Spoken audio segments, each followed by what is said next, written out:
இன்னைக்கு சித்ரா பௌர்ணமி. அதனால சாமிக்கு கொஞ்சம் பொங்கல் வைக்கலாமேன்னு சொல்லிட்டு காலைல எந்திச்சதும் அரிசியும் பருப்பையும் ஊற வச்சுட்டேன். இன்னைக்கு சக்கரை பொங்கல் தாங்க பண்ணலான்ட்டு இருக்கேன்.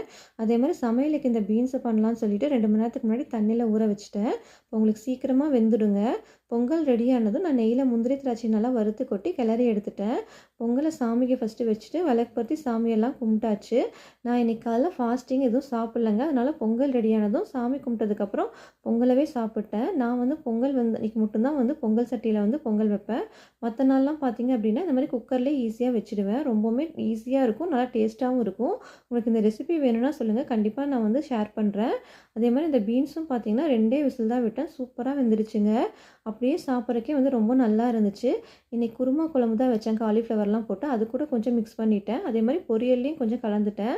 ரொம்பவுமே நல்லா இருந்துச்சு. இன்றைக்கி நிலா பார்த்தீங்கன்னா அவ்வளோ அழகாக இருந்துச்சு, நல்லா பெருசாக இருந்துச்சு பௌர்ணமி அப்போது.